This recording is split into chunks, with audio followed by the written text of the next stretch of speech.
Hello guys, जैसा कि आप लोग देख रहे होंगे कि जूनियर असिस्टेंट 3284 का एग्ज़ाम 1 तारीख को संपन्न हुआ है। और पेपर आसान था, कहने को कह सकते हैं, लेकिन इतना भी आसान नहीं था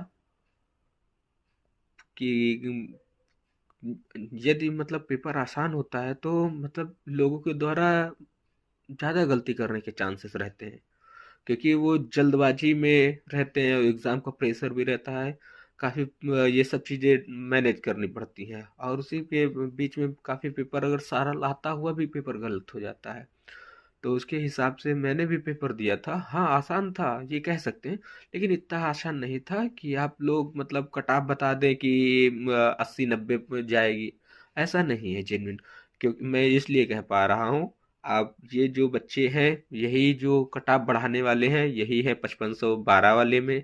ठीक उसके कुछ बच्चे जीटीए में हैं और उसी के कुछ बच्चे क्या वीपीओ में हैं। ये सारे बच्चे जो है ना, अगर पहले वैकेंसी हो जाती है, ये सब तो बाहर ही हो जाएंगे। कट ऑफ बहुत ही कम जाने वाला है।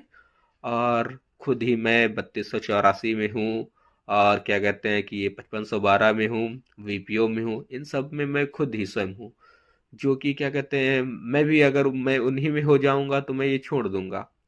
मैं इस भर्ती का डीवी नहीं कराऊंगा, इसलिए कट ऑफ ज़्यादा नहीं जाएगी। मेरा मानना है कि अगर कट ऑफ, ये मैं आपको बताना चाह रहा हूँ, टाइपिंग के लिए कट ऑफ, टाइपिंग के लिए कट ऑफ आपको ले जाएंगे वही 55 से 58 के बीच जो रहेगी। जर्नल की मैं बता रहा हूँ, वो अगर में भी हो सकता है 59-60 हो जाए, उससे तो कतई नहीं ऊपर जाने वाली है। इतने पे आपको टाइपिंग के लिए बुला लिया जाएगा, क्योंकि अटेंडेंस भी ज़्यादा नहीं रही है आपकी। 65 से 70% तक अटेंडेंस रही है। और क्या कहते हैं, 30% तो एब्सेंट ही रहे हैं। तो उसी के बीच हम ये कह सकते हैं कि अगर इधर आप मान लीजिए अधिकतम 60 जाएगी कट ऑफ। और फिर अगर बढ़ती भी है 15 से नंबर आप बढ़ा लीजिए, 75 नंबर, 75 में बता रहा हूँ। अधिकतम 75 नंबर जर्नल की कट ऑफ जाएगी टाइपिंग के बाद, डीवी के बाद। क्योंकि बहुत सारे लोग डीवी छोड़ेंगे, स्किप करेंगे अगर इनका पहले हो जाता है। और अगर इनका पहले हो जाता है तो कट ऑफ और कम ही रहने की डीवी के बाद चांसेस है।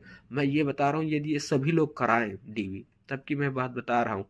और आप लोग निश्चिंत रहिए, मेरे द्वारा दी गई जानकारी कैसी लगी आपको बताई ठीक। मैं बाकी आप लोग अपने स्तर से बता सकते कमेंट कितना रहेगा, और किसी चीज़ के लिए अगर कुछ जानकारी चाहिए हो तो आप ज़रूर बताएं।